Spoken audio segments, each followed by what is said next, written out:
और अब हम आपको लिए चलते हैं अपने सहयोगी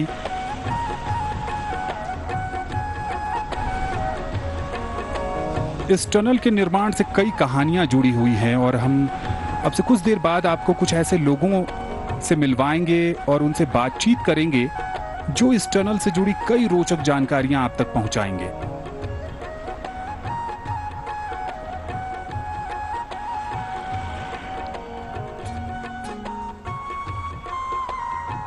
दो दशक से भी ज्यादा का ये सफर,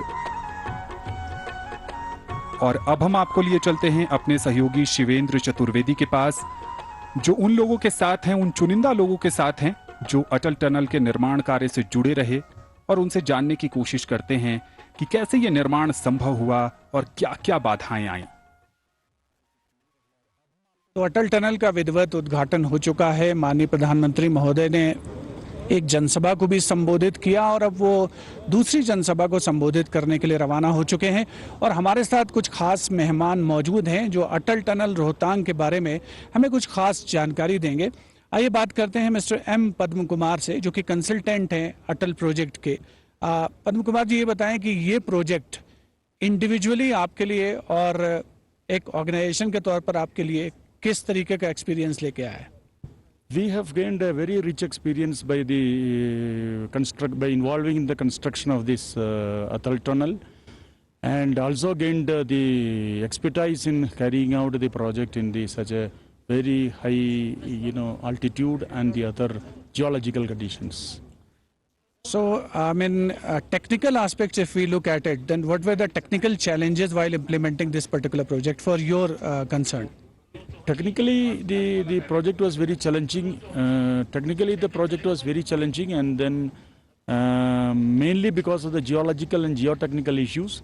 We had an associate partner from Austria for an atom technology, D2 Consult International, and with that we could be able to do that.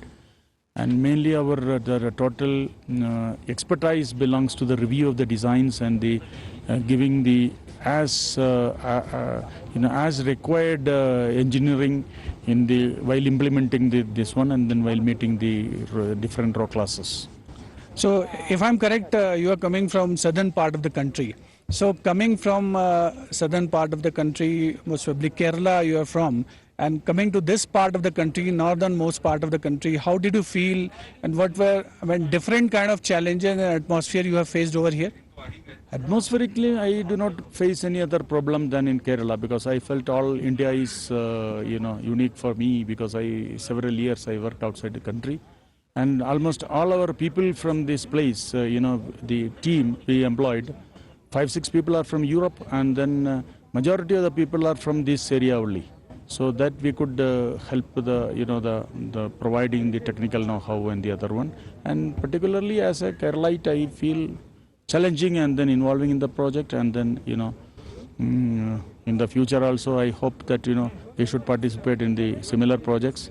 Then secondarily, India is one, and then we are naturally, as a Indian, I am proud of it, and then as a Keralite I am doubly proud of it that associated in such a very big mammoth project. Thank you very much, sir. Okay. तो ये तो थे M पद्म कुमार जी, जो कि consultant की भूमिका निभा रही थे उनकी कंपनी इस प्रोजेक्ट में। और भले ही देश के किसी भी भाग से लोग आते हों, पद्म कुमार जी ने इस बात का इशारा किया है कि भारत एक है और हम सब मिलकर देश की प्रगति के लिए काम करते हैं। और अटल प्रोजेक्ट रोहतांग में जो प्रमुख भूमिका निभाई गई है वो बॉर्डर रोड ऑर्गेनाइजेशन, एक महत्वपूर्ण ऑर्गेनाइजेशन है जो कि रक्षा मंत्रालय का अंग है, उसने महत्वपूर्ण भूमिका निभाई है। और आज इस प्रोजेक्ट के बारे में इससे बेहतर और कौन बता सकता है जब हमारे साथ प्रोजेक्ट के चीफ इंजीनियर स्वयं मौजूद हों। बीआरओ से श्री के.पी. पुरुषोत्तमन, प्रोजेक्ट के चीफ इंजीनियर। पुरुषोत्तमन जी, आपका स्वागत है, और ये बताएं कि कैसा लग रहा है, एक सेंस ऑफ फुलफिलमेंट लग रहा है या लग रहा है कि नहीं अभी थोड़ा सा काम हुआ है, अभी बहुत बाकी है? नहीं, ये जो इस दिन का इंतजार था हम लोगों को इतने सालों से, और हमारा पूरा टीम, बीआरओ का पूरा टीम जो है काफ़ी मेहनत कर रहा था पिछले कई महीनों से, तो इसका फल है आज हम लोगों ने भी बहुत पहले तो ये निश्चय किया था इसी तारीख को, मतलब सितंबर एंड में जो है टनल का काम पूरा होगा और फर्स्ट वीक अक्टूबर में इसको जो है पब्लिक के लिए खोल दिया जाएगा। ये मैंने जो है 1 साल पहले से पब्लिक को भी बताया था, और मेरे ऊपर इसलिए मेरे को खुद अपने आप एक प्रेशर था, ये कैसे भी इस 1 अक्टूबर में जो इसको पब्लिक के लिए खोलना चाहिए। और उसके बीच में कोरोना का भी प्रॉब्लम हुआ था, लेकिन उसके बावजूद भी हमको कंप्लीट कर पाया है, और पर्सनली बहुत सेटिस्फेक्शन है मेरे को, और हमारा पूरा टीम को हम लोग बहुत मतलब खुश है, हमारा पूरा टीम, और बहुत बड़ा गर्व भी महसूस कर रहा है।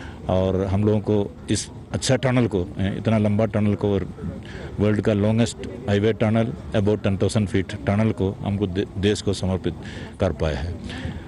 जो पुरुषोत्तम जी, जो चैलेंजेस थे बीआरओ के सामने इस प्रोजेक्ट को इम्प्लीमेंट करने में, वो दूसरे जो प्रोजेक्ट आपने इम्प्लीमेंट किए उनसे किस तरीके से डिफरेंट थे? आपको जो टनल के बारे में बता रहे हैं या कुछ और जो रोड प्रोजेक्ट्स के बारे में?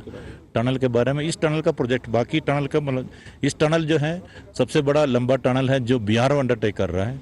इस टनल का खासियत ये है, जो जैसे मैंने बोला, तो वर्ल्ड का सबसे लॉन्गेस्ट टनल है और सबसे डिफिकल्ट टनल माना जाता है इसको, वर्ल्ड का सबसे डिफिकल्ट टनल है।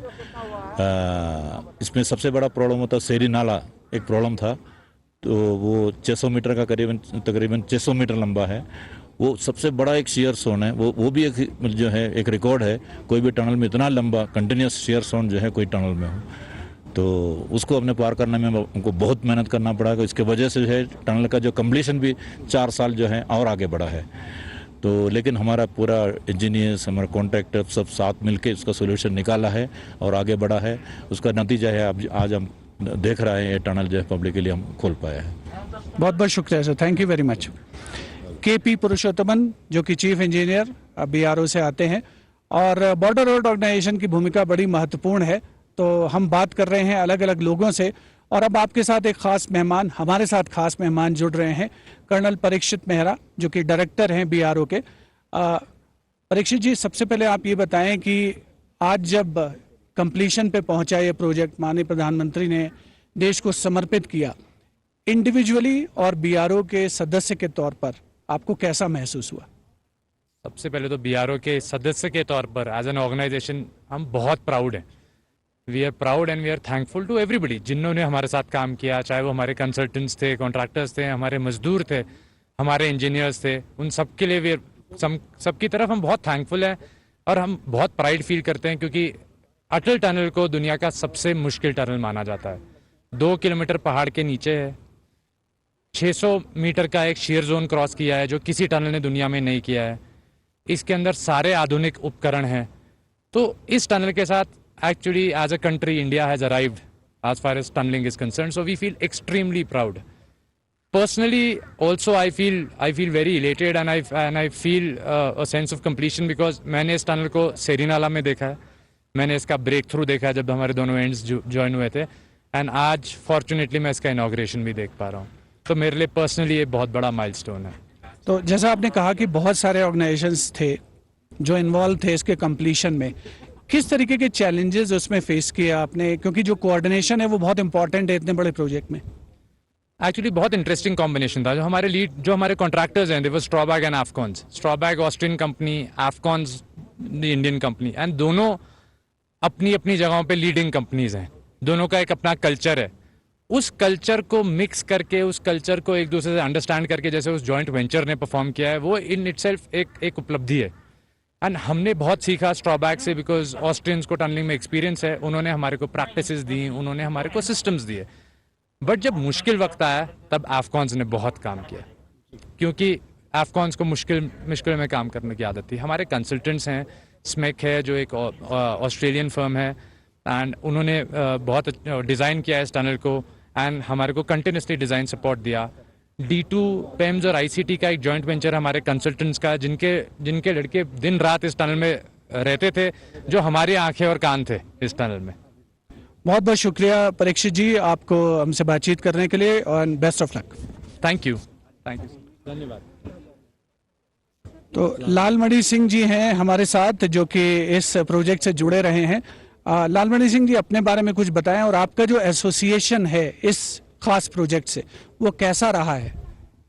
मेरा नाम लालमणि सिंह, मैं एग्जीक्यूटिव इंजीनियर हूँ, यहाँ ओसी टनल हूँ। मैं 4 साल से इस प्रोजेक्ट से जुड़ा हुआ हूँ, और इस प्रोजेक्ट को करने में जो चैलेंजेज आए बाकी लोगों ने बताया जो सेरी नाला का फॉल्ट जोन था, हाँ उसके बाद से ही मैं जुड़ा हुआ हूँ। और मेरा जो एक्सपीरियंस रहा, हाँ हम लोगों ने जैसे मतलब काम भी किया है और कोर्सेज भी किए, तो जो एक्सपीरियंस इस टनल को लेकर हुआ, उस टाइप का स्ट्रेचेज जो है या उस टाइप की डिफ़िकल्टीज जो है जनरली बाकी टनलों में देखने को नहीं मिलती है। हाँ फिर जो है इसमें जो सेरी नाला फॉल्ट जोन था उसका जिक्र भी हुआ। हाँ 587 मीटर का फॉल्ट जोन जिसको कि क्रॉस करने में ही हमें जो है करीब 5 साल लग गए। बाकी टनल को ब्रेक थ्रू करने में 7 साल लगे, उसमें से 4 साल का टाइम जो है इस फॉल्ट जोन को क्रॉस करने में लगे। तो और बाकी ये है कि हमें जो मिले था पोर्टल, हम ये कह सकते हैं कि 1.5 पोर्टल ही मिला था।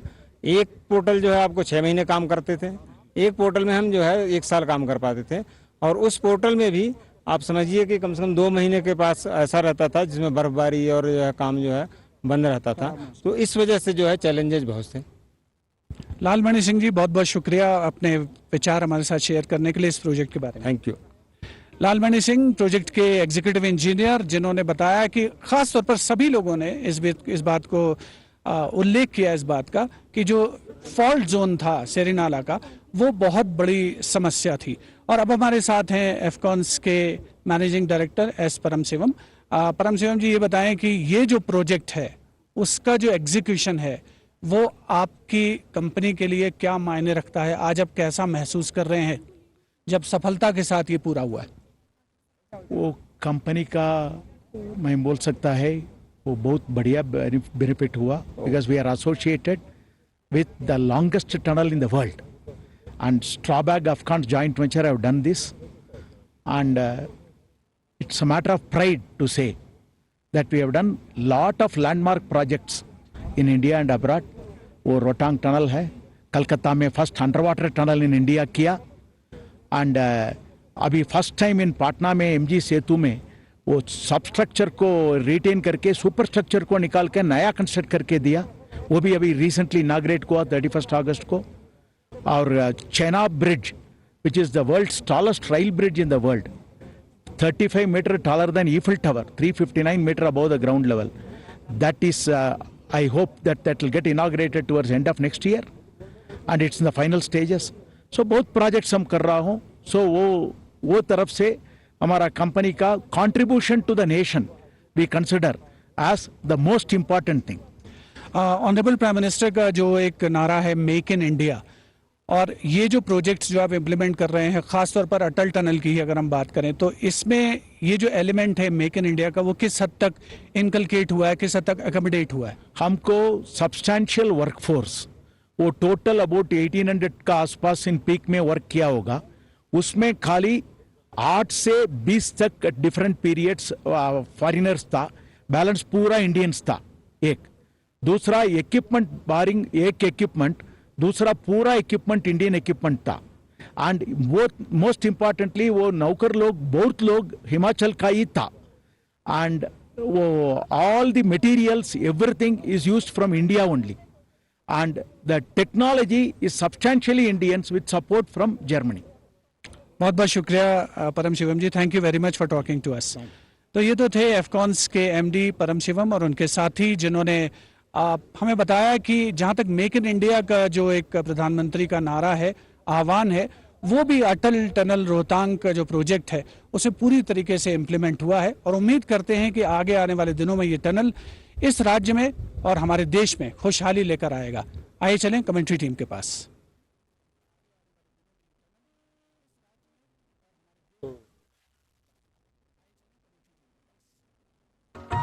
तो इस परियोजना से जुड़े अलग अलग लोगों के अपने अलग अलग अनुभव, एक लंबा सफर, और इस सफर के साक्षी कई लोग रहे।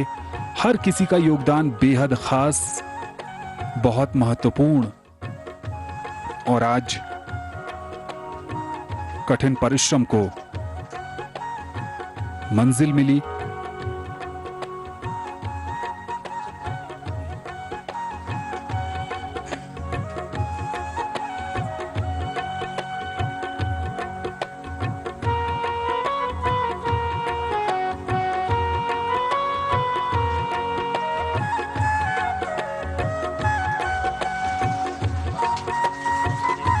हिमाचल प्रदेश जो है वो देवभूमि के नाम से लोकप्रिय है। यहाँ आस्था और विश्वास हर जगह आपको देखने और महसूस करने को मिलेगा।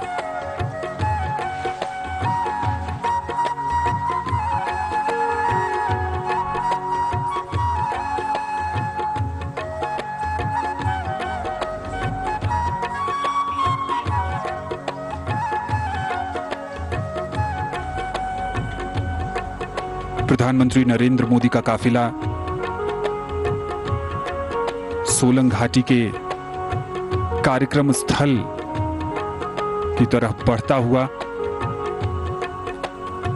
सोलंग घाटी दुनिया भर में एडवेंचरस स्पोर्ट्स के शौकीनों के बीच लोकप्रिय है।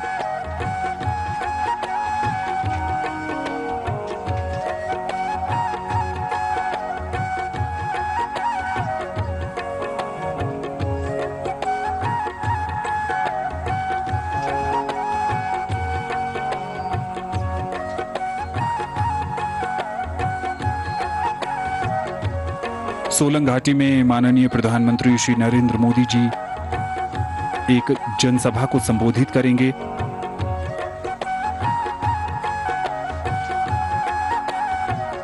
मनाली से अगर आप अटल टनल की ओर आगे बढ़ेंगे तो सबसे पहले सोलंग घाटी, उसके बाद अटल टनल का साउथ पोर्टल, फिर टनल को पार कर आप नॉर्थ पोर्टल की तरफ पहुंचेंगे। नॉर्थ पोर्टल से आगे बढ़ने पर सिसु घाटी और केलंग का खूबसूरत इलाका।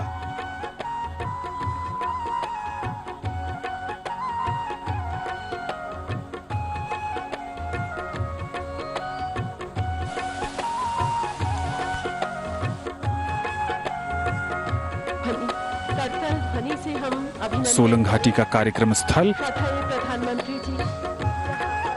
जहां पर स्थानीय जो लोग हैं वो माननीय प्रधानमंत्री के इंतजार में, उनके संबोधन के इंतजार में, इन सब के लिए आज का अवसर बेहद खास है।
माननीय प्रधानमंत्री महोदय ने आज अटल टनल को देश को समर्पित किया।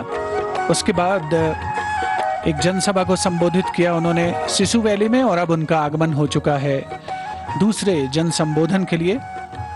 भारी जनसमूह कोरोना काल में जो प्रोटोकॉल है उसका पालन करते हुए यहाँ पर उपस्थित हैं। ऊंची ऊंची पहाड़ियों और बर्फ से ढकी चोटियों के बीच ये मनोरम पर्यटन स्थल है सोलांग वैली जिसे कहा जाता है। यहाँ पर माननीय प्रधानमंत्री श्री नरेंद्र मोदी देश को और यहाँ जनता को संबोधित करेंगे। बड़ी उत्कंठा से उनकी प्रतीक्षा की जा रही है। एडवेंचर स्पोर्ट्स के लिए खासतौर पर सोलांग वैली विख्यात है और बड़ी संख्या में पर्यटक यहाँ पर आते हैं। जो पीछे आप एक ढलान देख रहे हैं वहां पर पूरी बर्फ जमी होती है और स्कीइंग का आनंद लेते हैं यहाँ पर पर्यटक। एडवेंचर स्पोर्ट्स में भाग लेते हैं। दूर दूर तक हरे भरे वृक्ष इस माहौल को एक अनोखी गरिमा प्रदान कर रहे हैं और आज इन सभी उपस्थित जनों के लिए बहुत ही खास मौका है, बहुत ही खास अवसर है, क्योंकि माननीय प्रधानमंत्री देश को एक सौगात देने के बाद आज उनके साथ अपने विचार साझा करेंगे। अलग अलग संस्थाओं ने, अलग अलग एजेंसीज ने इस अटल टनल की जो महत्वाकांक्षी परियोजना है उसको मूर्त रूप दिया है और आज के इस समारोह का ये अंतिम पड़ाव है सोलांग वैली, जहां पर माननीय प्रधानमंत्री महोदय का आगमन हो चुका है। विहंगम दृश्य इस सोलांग वैली का। रोपवे भी यहां पर मौजूद है, स्कीइंग का आनंद लेते हैं लोग, रोपवे में ऊपर तक जाते हैं, रोमांच का अनुभव करते हैं और सही अर्थों में पर्यटन को बढ़ावा देने के लिए इससे बेहतर कोई और बात नहीं हो सकती कि मनाली को आज केलांग से जोड़ दिया गया है अटल टनल रोहतांग के द्वारा।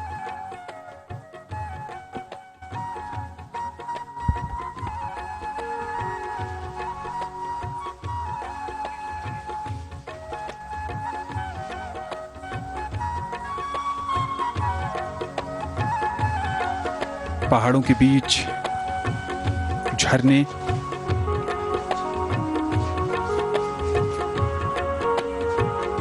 खूबसूरत नजारा सोलंग घाटी का। धूप चटक खिली हुई है, लेकिन पहाड़ों की चोटियों पर बर्फ की चादर अब भी मौजूद।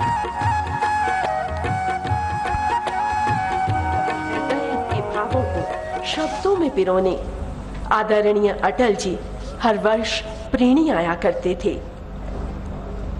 पहाड़ी शैली में निर्मित घर प्रांगण, धान के खेतों और सेब के बागीचों में बैठकर कविताएं लिखते थे।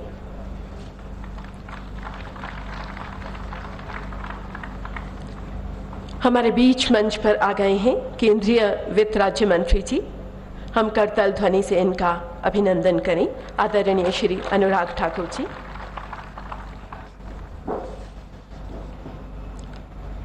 आदरणीय अटल जी की रचना जो उन्होंने यहीं लिखी थी, नदियां, झरने, जंगल, किन्नरियों का देश, देवता डोले हरे हरे बादाम, वृक्ष पर लगे खड़े चिलगोजे, गंधक मिला उबलता पानी, कोई मणि को खोजे, दोनों बाहें फैलाए, हमें बुलाती मना ले, हमें बुलाती मना ले।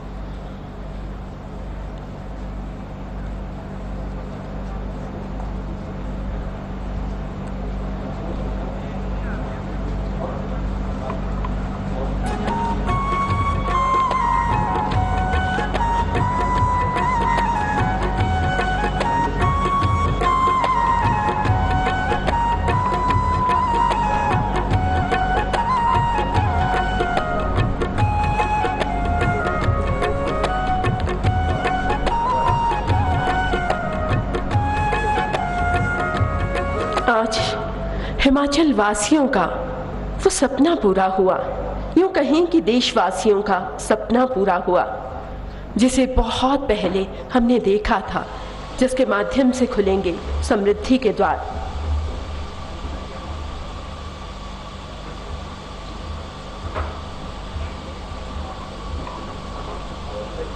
करतल ध्वनि से हम अभिनंदन करें। हमारे बीच उपस्थित हैं आदरणीय मुख्यमंत्री जी श्री जयराम ठाकुर जी। हम आपका अभिनंदन करते हैं। नमस्कार श्रद्धेय प्रधानमंत्री जी और आदरणीय रक्षा मंत्री जी। तुहार देवभूमि हिमाचलाना सभी लोग करे तरफाना दिलाना बड़ा बड़ा स्वागत सा। देवभूमि हिमाचल के मनुआलय में वर्षों बाद अनंत प्रेरणा, अनंत प्रेम, अनंत ओज, अनंत ऊर्जा के अनंत स्रोत भारत के यशस्वी प्रधानमंत्री श्रद्धेय श्री नरेंद्र मोदी जी को अपने बीच पाकर हिमाचल वासी प्रफुल्लित हैं। यहाँ की वादियां बाहें फैलाएं अपने अभिभावक के अभिनंदन में सुस्वागतम का मधुर नाद कर रही हैं।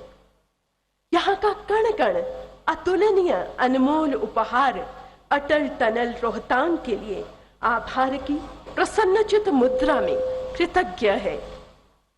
आत्मानुभव को व्यक्त करने में शब्द गौण हो रहे हैं। परम सम्माननीय प्रधानमंत्री जी का अपार हर्ष से हम अभिनंदन करते हैं। इन ऐतिहासिक लम्हों में मंच को अपनी गरिमामयी उपस्थिति से शोभायमान कर रहे हैं परम आदरणीय रक्षा मंत्री श्री राजनाथ सिंह जी। राजनीति व जनसेवा में आपका दीर्घ अनुभव सुविदित है। स्नेही हिमाचल वासियों की ओर से तहे दिल से आपका अभिनंदन। मंचासीन हमारे सांसद केंद्रीय वित्त राज्य मंत्री आदरणीय श्री अनुराग सिंह ठाकुर जी, हम आपका अभिनंदन करते हैं। स्थानीय विधायक एवं शिक्षा मंत्री श्री गोविंद सिंह ठाकुर जी हमारे बीच उपस्थित हैं। माननीय सांसद आदरणीय श्री राम स्वरूप जी का हम अभिनंदन करते हैं।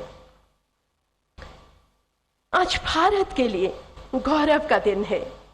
असाधारण इंजीनियरिंग की अद्भुत मिसाल अटल टनल रोहतांग के निर्माण का श्रद्धेय पूर्व प्रधानमंत्री स्वर्गीय श्री अटल बिहारी वाजपेयी जी का सपना साकार हुआ। चिर विस्मरणीय पलों में हमारे प्रेरणा स्रोत विकास के पुरोधा मुख्यमंत्री आदरणीय श्री जयराम ठाकुर जी, परम श्रद्धेय प्रधानमंत्री जी एवं आदरणीय रक्षा मंत्री जी के अभिनंदन के लिए हमारे बीच उपस्थित हैं। हम करताल ध्वनि से अभिनंदन करें अपने अतिथियों का, अपने अभिभावक का। हिमाचल हमारे प्रधानमंत्री जी का परिवार है, ये हमारे अभिभावक हैं। हम भीतर तक खुश हैं। देश के परम श्रद्धेय प्रधानमंत्री जी के अभिनंदन के लिए सादर विनती है माननीय मुख्यमंत्री जी से।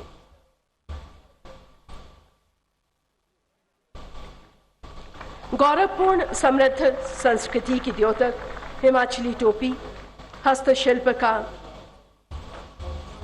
अनूठा संगम स्मृति चिन्ह के रूप में शांगरी रामायण पेंटिंग एवं इसी पर केंद्रित पुस्तिका भी भेंट की जा रही है।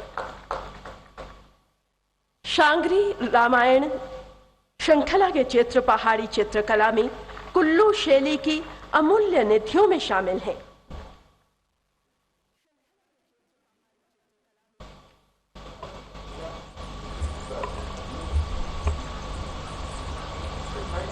छायाचित्र भेंट किया जा रहा है। मंच के सामने ये जो खूबसूरत ढलानें दिख रही हैं, इन्हें हमारे परम श्रद्धेय प्रधानमंत्री जी के चरणों का स्पर्श मिल चुका है जब वर्ष 1999 में इन्हीं ढलानों पर आपने पैराग्लाइडिंग का आनंद लिया था। स्थानीय विधायक एवं शिक्षा मंत्री आदरणीय श्री गोविंद सिंह ठाकुर जी से आग्रह है माननीय रक्षा मंत्री जी के अभिनंदन के लिए।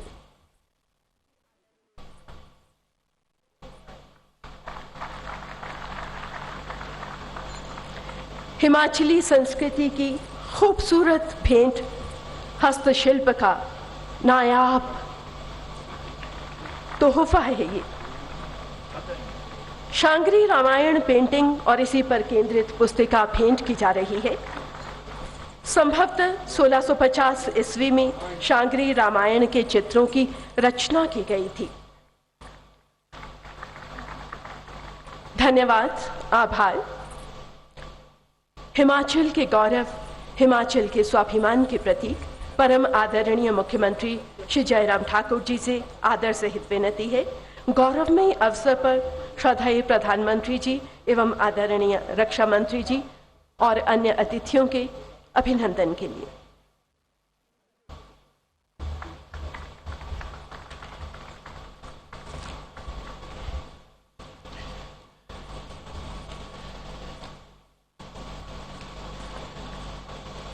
आज इस अंतर्राष्ट्रीय टूरिस्ट डेस्टिनेशन मनाली में और मनाली के भी सोलंग नाला में, जहां आदरणीय प्रधानमंत्री जी की बहुत पुरानी गहरी यादें जुड़ी हुई हैं, मैं आदरणीय प्रधानमंत्री नरेंद्र भाई मोदी जी का यहां पहुंचने पर अभिनंदन करता हूं, स्वागत करता हूं। मैं आदरणीय रक्षा मंत्री श्री राजनाथ सिंह जी का भी आज इस अटल टनल रोहतांग के इस उद्घाटन के अवसर पर आप हिमाचल प्रदेश आए, हमारे बीच में हम सबको शुभकामनाएं देने के लिए, बधाई देने के लिए आपका भी मैं हृदय से अभिनंदन करता हूं, स्वागत करता हूं।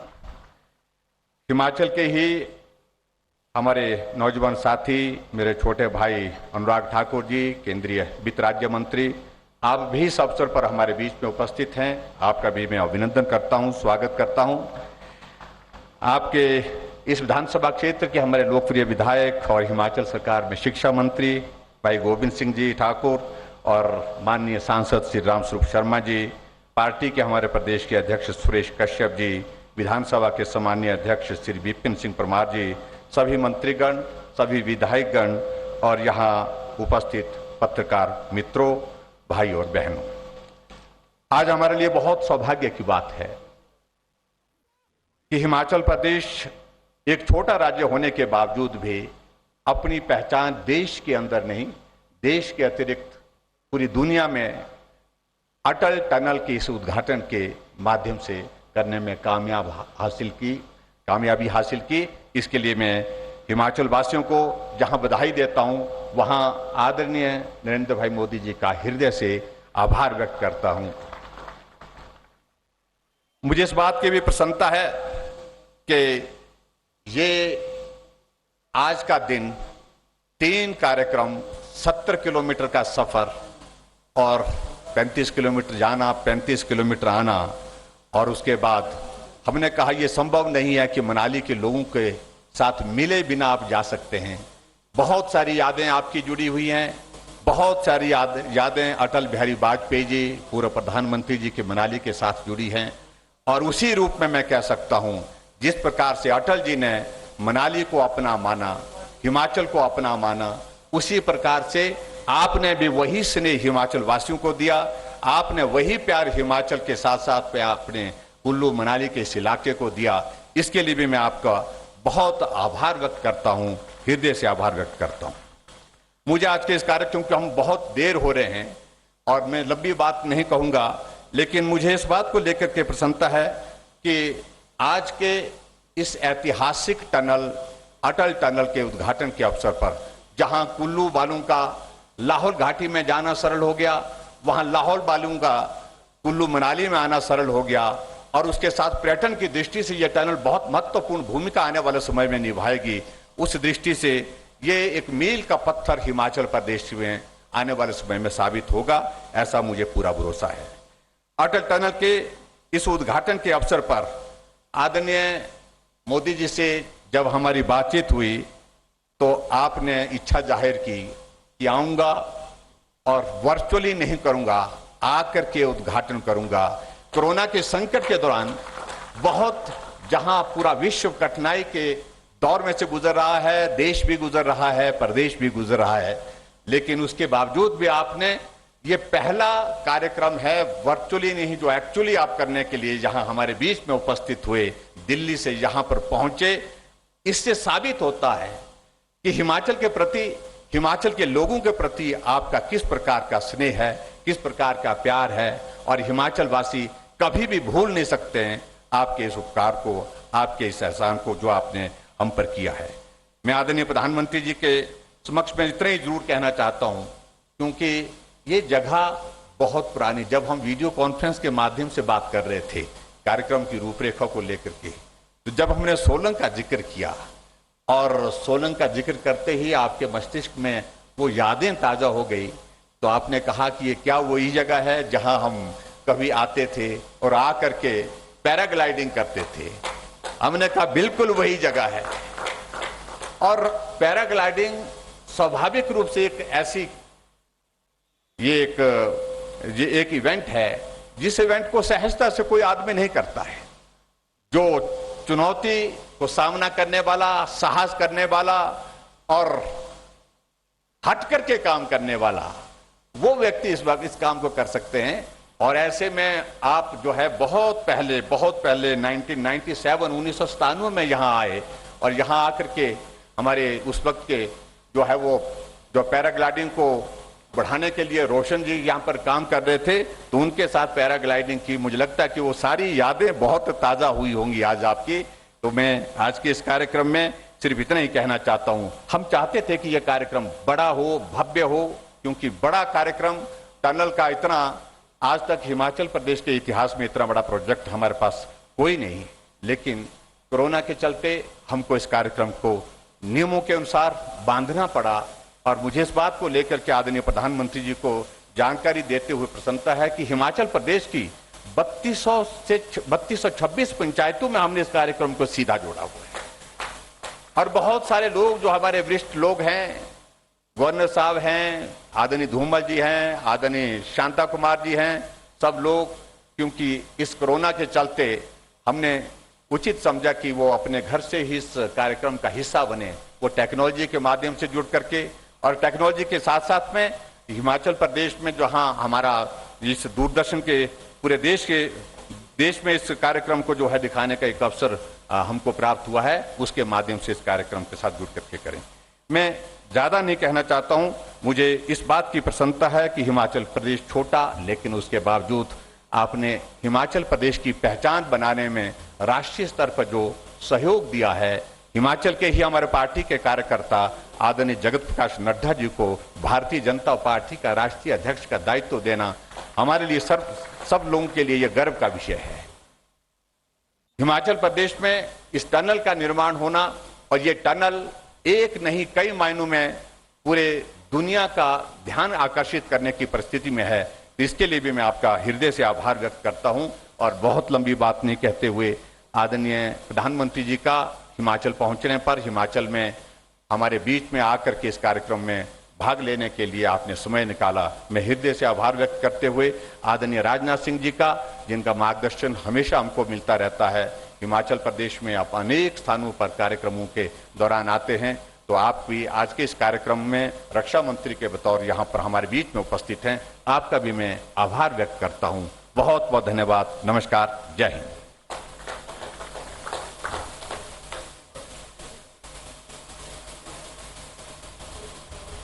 बहनों भाइयों, मैं सीधे आपके बीच आ गया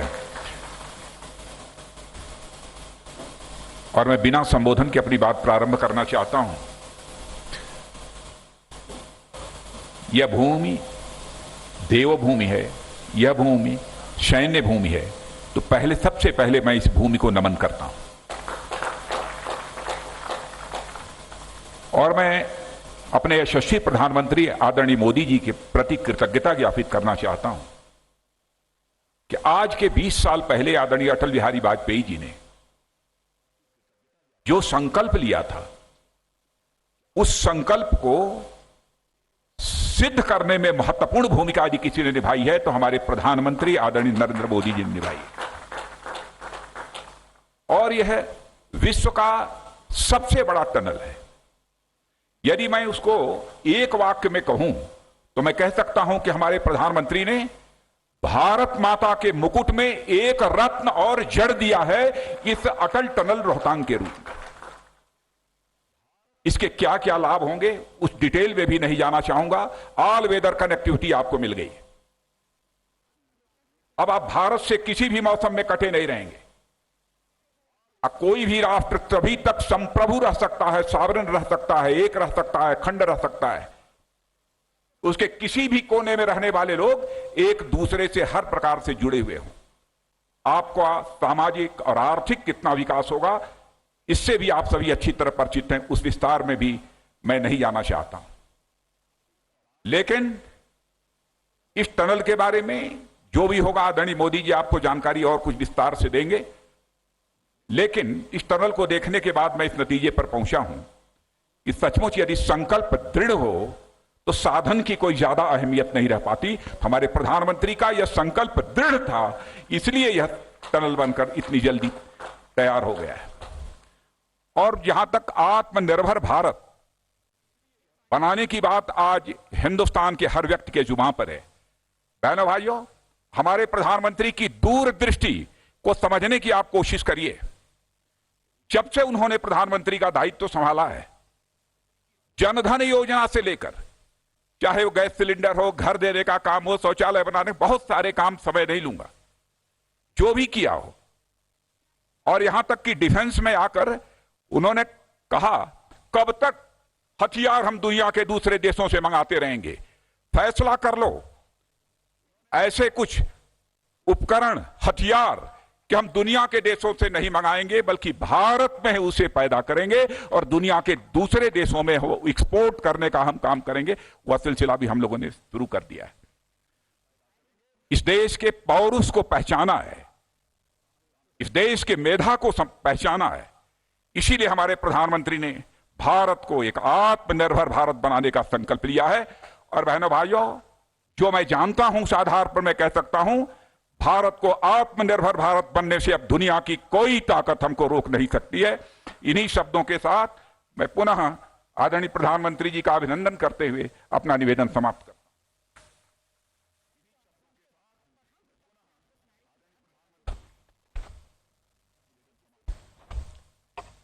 हमारे प्रेरणापुंज, युग प्रवर्तक, युग द्रष्टा, हमारे ओजस्वी यशस्वी प्रधानमंत्री परम श्रद्धेय श्री नरेंद्र मोदी जी से आदर सहित विनती है, अपने बहुमूल्य विचारों से हमारे मार्गदर्शन के लिए।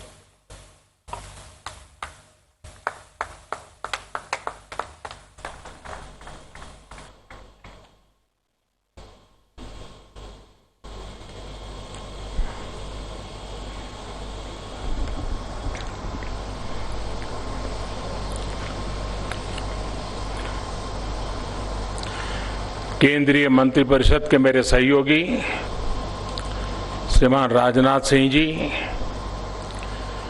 हिमाचल प्रदेश के लोकप्रिय मुख्यमंत्री भाई जयराम ठाकुर जी, हिमाचल से ही सांसद और केंद्र में मंत्री मित्र मेरे साथी,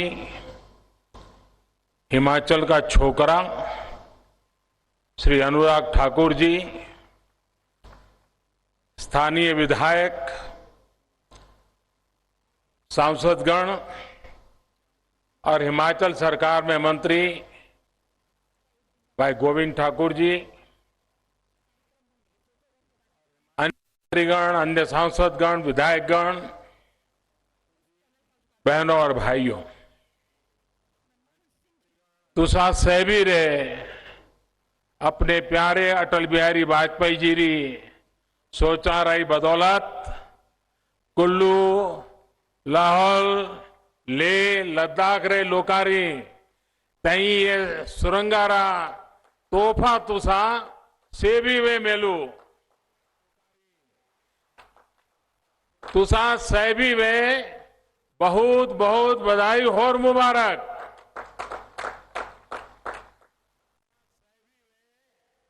मां हिडम्बा की, ऋषि मुनियों की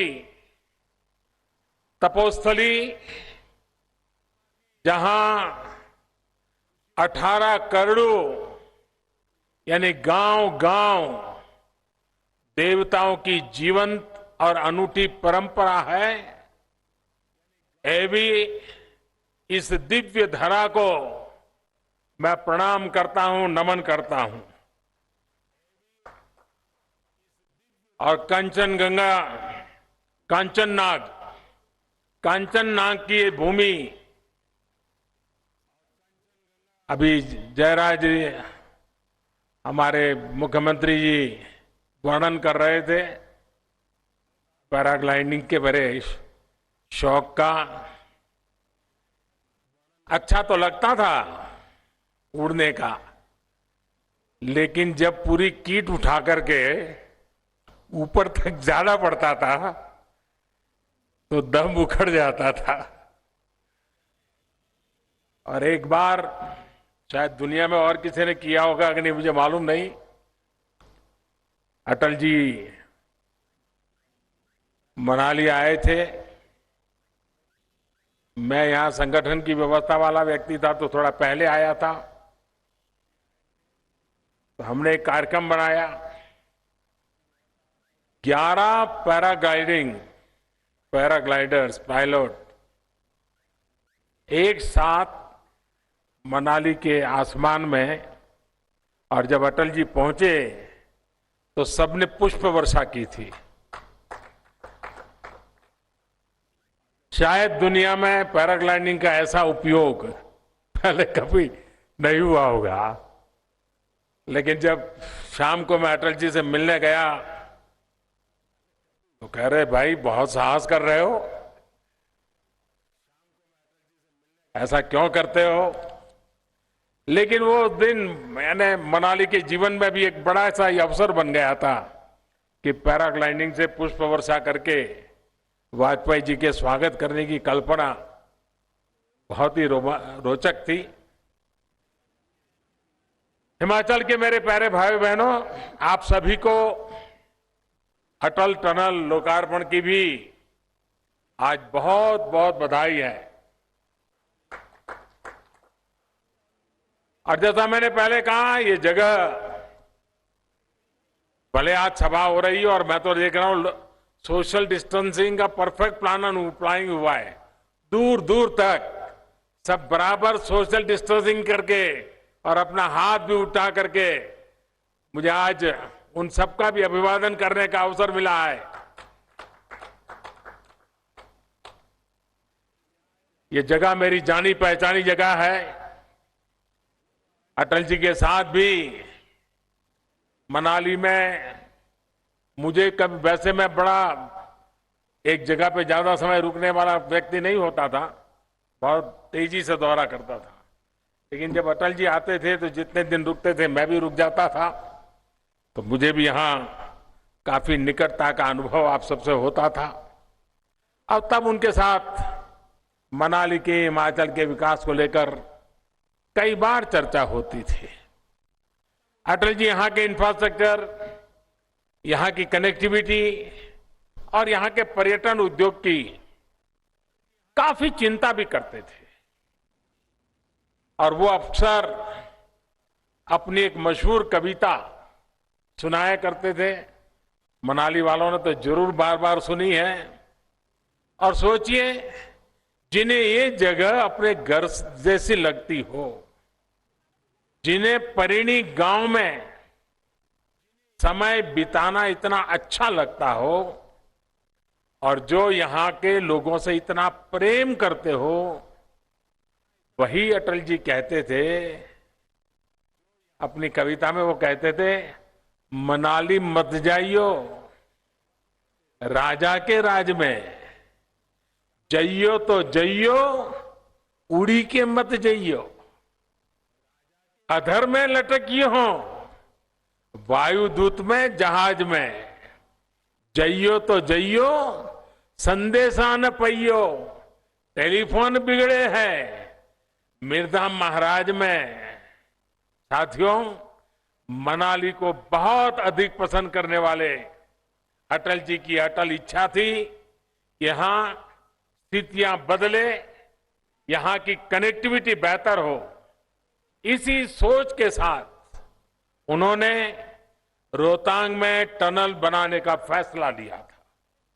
मुझे खुशी है कि आज अटल जी का ये संकल्प सिद्ध हो गया है। ये अटल टनल अपने ऊपर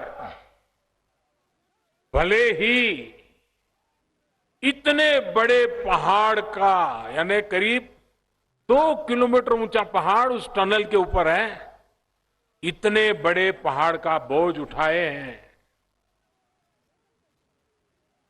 जो बोझ कभी लाहौल स्पीति और मनाली के लोग अपने कंधे पर उठाते थे, इतना बड़ा बोझ आज उस टनल ने उठाया है। और उस टनल ने यहां के नागरिकों को एक प्रकार से बोझ मुक्त कर दिया है। सामान्य लोगों का एक बड़ा बोझ कम होना, उनका लाहौल स्पीति आना जाना बहुत आसान होना अपने आप में संतोष की, गौरव की, आनंद की बात है। अब वो दिन भी दूर नहीं जब टूरिस्ट कुल्लू मनाली से सिड्डू घी का नाश्ता करके यहां से निकलेंगे और लाहौल में जाकर के दुमार और चिलड़े का लंच कर पाएंगे। ये पहले संभव नहीं था। ठीक है, कोरोना है, लेकिन अब धीरे धीरे देश अनलॉक भी तो हो रहा है। मुझे उम्मीद है अब देश के अन्य सेक्टर की तरह टूरिज्म भी धीरे धीरे गति पकड़ लेगा और बड़े शान से कुल्लू का दशहरा की तैयारी तो चलती ही चलती होगी। साथियों, अटल टनल के साथ साथ हिमाचल के लोगों के लिए एक और बड़ा फैसला लिया गया है। हमीरपुर में 66 मेगावाट के धौलासिद्ध हाइड्रो प्रोजेक्ट को स्वीकृति दे दी गई है। इस प्रोजेक्ट से देश को बिजली तो मिलेगी ही, हिमाचल के अनेकों युवाओं को रोजगार भी मिलेगा। साथियों, आधुनिक इंफ्रास्ट्रक्चर के निर्माण का जो अभियान पूरे देश में चल रहा है, उसमें बहुत बड़ी भागीदारी हिमाचल प्रदेश की भी है। हिमाचल में ग्रामीण सड़कें हो, हाईवे हो, पावर प्रोजेक्ट्स हो, रेल कनेक्टिविटी हो, हवाई कनेक्टिविटी हो, इसके लिए अनेक परियोजनाओं पर तेजी से काम हो रहा है। चाहे कीरतपुर कुल्लू मनाली रोड कॉरिडोर हो, जीरकपुर परवान सोलन कैथली घाट कॉरिडोर हो, Nangal dam Talwara rail route हो,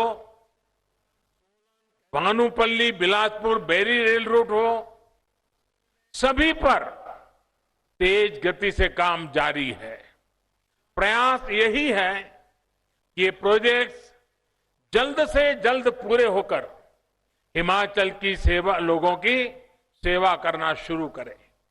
साथियों, हिमाचल प्रदेश के लोगों का जीवन आसान बनाने के लिए सड़क, बिजली जैसी मूल जरूरत के साथ साथ मोबाइल और इंटरनेट कनेक्टिविटी भी बहुत जरूरी है।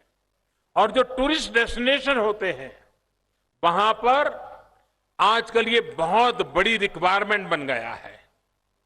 पहाड़ी प्रदेश होने के कारण हिमाचल के अनेक स्थानों पर नेटवर्क की समस्या होती रहती है। इसका स्थायी समाधान करने के लिए हाल में देश के 6 लाख गांवों में ऑप्टिकल फाइबर बिछाने का काम शुरू किया गया है। आने वाले 1000 दिनों में ये काम मिशन मोड पर पूरा किया जाना है। इसके तहत गांव-गांव में वाईफाई हॉटस्पॉट भी लगेंगे और इंटरनेट कनेक्शन भी मिल पाएंगे। इससे हिमाचल प्रदेश के बच्चों की पढ़ाई, मरीजों की दवाई और टूरिज्म से कमाई हर प्रकार से लाभ होने वाला है।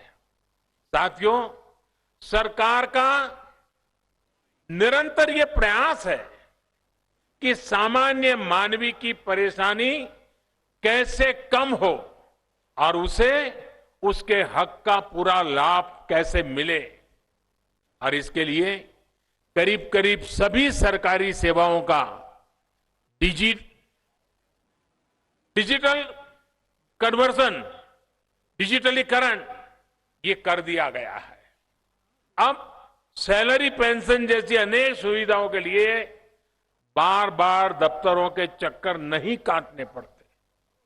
पहले हिमाचल के दूर सुदूर क्षेत्रों के वहां से सिर्फ दस्तावेज के अटेस्टेशन के लिए हमारे युवा साथी, रिटायर्ड लोग, अफसरों, नेताओं के यहां चक्कर काटने पड़ते थे। अब दस्तावेजों के अटेस्टेशन की जरूरत को भी एक प्रकार से खत्म कर दिया है। आप याद करिए, पहले बिजली और टेलीफोन के बिल भरने के लिए पूरा दिन लग जाता था। आज ये काम आप घर बैठे पर क्लिक पर उंगली दबाल करके कर पा रहे हैं। अब बैंक से जुड़ी अनेक सेवाएं जो बैंक में जाकर थी मिलती थी, वो भी अब घर बैठे ही मिलने लगी है। साथियों, ऐसे अनेक सुधारों से समय की भी बचत हो रही है, पैसा भी बच रहा है और करप्शन के लिए स्कोप समाप्त हुआ है। कोरोना काल में ही हिमाचल प्रदेश के 5 लाख से ज्यादा पेंशनर और लगभग 6 लाख बहनों के जनधन खाते में सैकड़ों करोड़ रुपए एक क्लिक में जमा किए गए हैं। 1.25 लाख से ज्यादा गरीब बहनों को उज्ज्वला का मुफ्त सिलेंडर मिल पाया है।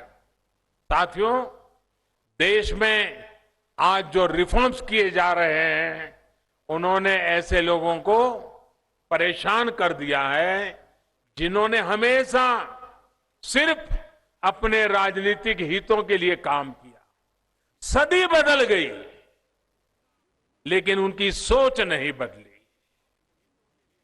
अब सदी बदल गई है, सोच भी बदलनी है और नई सदी के हिसाब से देश को भी बदल करके बनाना है।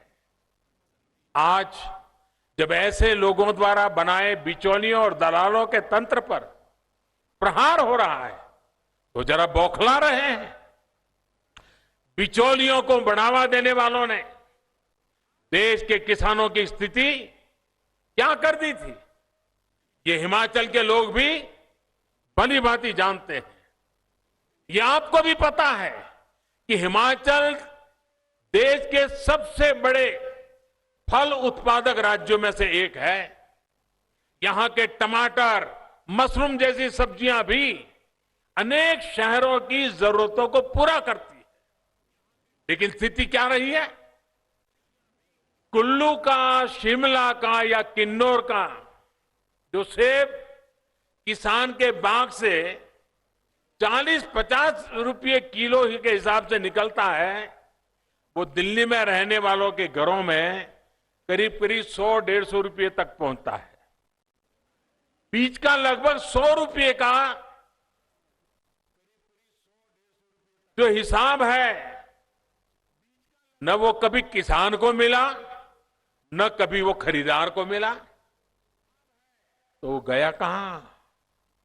किसान का भी नुकसान और शहर में लेकर के खरीद करने वाले का भी नुकसान। यही नहीं, यहां के बागवान साथी जानते हैं कि सेब का सीजन जैसे जैसे पीक पर जाता है तो कीमतें धड़ाम से गिर जाती है। इसमें सबसे अधिक मार ऐसे किसानों पर पड़ता है जिनके पास छोटे बगीचे हैं। साथियों, कृषि सुधार कानूनों का विरोध करने वाले कहते हैं कि यथास्थिति बनाए रखो, पिछली सदी में जीना है जीने दो। लेकिन देश आज परिवर्तन के लिए प्रतिबद्ध है और इसलिए ही कृषि क्षेत्र के विकास के लिए कानूनों में ऐतिहासिक सुधार किया गया है। और ये जो सुधार है वो उन्होंने भी पहले सोचे थे, वे भी चाहते थे। सोच तो उनकी भी थी, हमारी भी, फुल स्टॉप कॉमा के साथ वही है, लेकिन उनमें हिम्मत की कमी थी। हमारे में हिम्मत है। उनके लिए चुनाव सामने थे, हमारे लिए देश सामने है। हमारे लिए हमारा देश का किसान सामने है। हमारे लिए हमारे देश का किसान का उज्जवल भविष्य सामने है और इसलिए हम फैसले लेकर के आगे किसान को ले जाना चाहते हैं। अगर हिमाचल के छोटे छोटे बागवान किसान समूह बनाकर अपने सेब दूसरे राज्यों में जाकर सीधे बेचना चाहे तो उन्हें वो आजादी मिल गई है।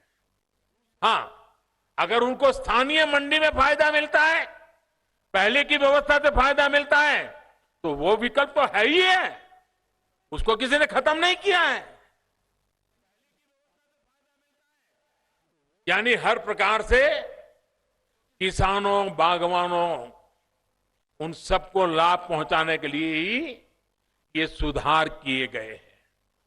साथियों, केंद्र सरकार किसानों की आय बढ़ाने, खेती से जुड़ी उनकी छोटी छोटी जरूरतों को पूरा करने के लिए प्रतिबद्ध है। पीएम किसान सम्मान निधि के तहत देश के लगभग 10.25 करोड़ किसान, उन परिवारों के खाते में अब तक करीब करीब 1 लाख करोड़ रुपए जमा किए जा चुके हैं। 10.25 करोड़ से ऊपर। इसमें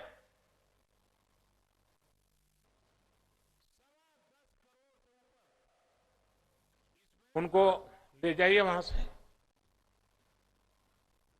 बिठा दीजिए, उनको बिठा दीजिए, बिठा दीजिए।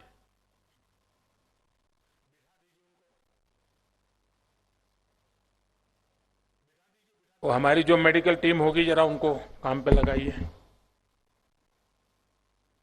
इसमें हिमाचल के 9.25 लाख किसान परिवारों के बैंक खाते में भी लगभग 1,000 करोड़ रुपए जमा किए गए हैं।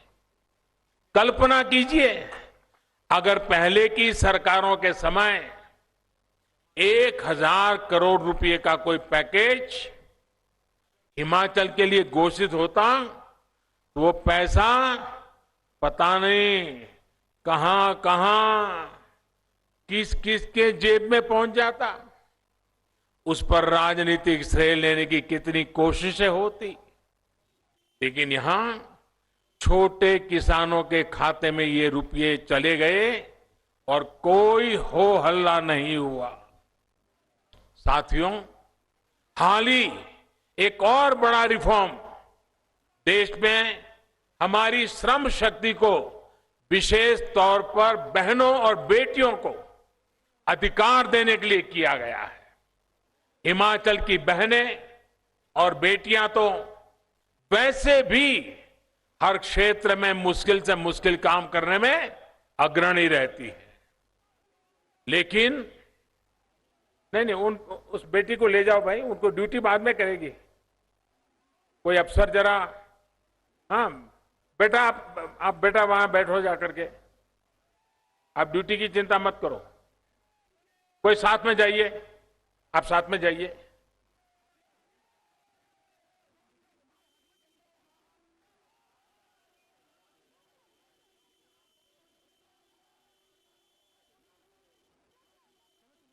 अभी तक स्थिति ये थी कि देश में अनेक सेक्टर ऐसे थे जिनमें बहनों को काम करने की मनाही थी।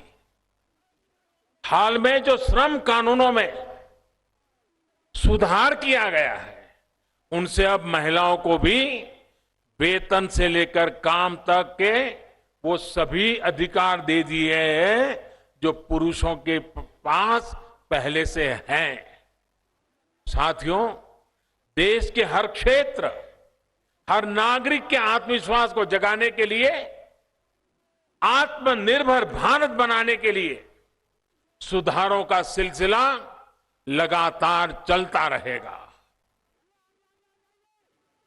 पिछली शताब्दी के नियम कानूनों से अगली शताब्दी में नहीं पहुंच सकते। समाज और व्यवस्थाओं में सार्थक बदलाव के विरोधी जितने भी अपने स्वार्थ की राजनीति कर लें, ये देश रुकने वाला नहीं है। हिमाचल, यहां के हमारे नौजवान, देश के हर युवा के सपने और आकांक्षाएं हमारे लिए सर्वोपरि है। और उसी संभावनाओं को लेकर के हम देश को प्रगति की नई ऊंचाइयों पर ले जाने पर लगे रहते हैं। साथियों, मैं आज फिर एक बार अटल टनल के लिए, और आप कल्पना कर सकते हैं इससे कितना बड़ा बदलाव आने वाला है, कितनी संभावनाओं के दरवाजे खुल गए हैं। उसका जितना फायदा हम उठाएं, मेरी आप सबको बहुत बहुत बधाई है, बहुत बहुत शुभकामनाएं हैं। कोरोना का काल है, हिमाचल ने स्थितियों को बहुत अच्छे ढंग से संभाला है, लेकिन फिर भी इस संक्रमण से खुद को सुरक्षित रखें। देवधरा को प्रणाम करते हुए, कंचन नाग जी की इस धरा को प्रणाम करते हुए आप सबको फिर से एक बार मिलने का, आपके दर्शन करने का मौका मिला। अच्छा होता ये कोरोना का काल न होता तो बड़े प्यार से आप लोगों से मिलता। काफी चेहरे परिचित मेरे सामने हैं, लेकिन आज ये स्थिति है कि नहीं मिल पा रहा हूं, लेकिन आपके दर्शन का मुझे मौका मिल गया, ये भी मेरे लिए खुशी की बात है। मुझे यहाँ से तुरंत निकलना है, इसलिए आप सबकी इजाजत लेते हुए, आपको बधाई देते हुए बहुत बहुत धन्यवाद।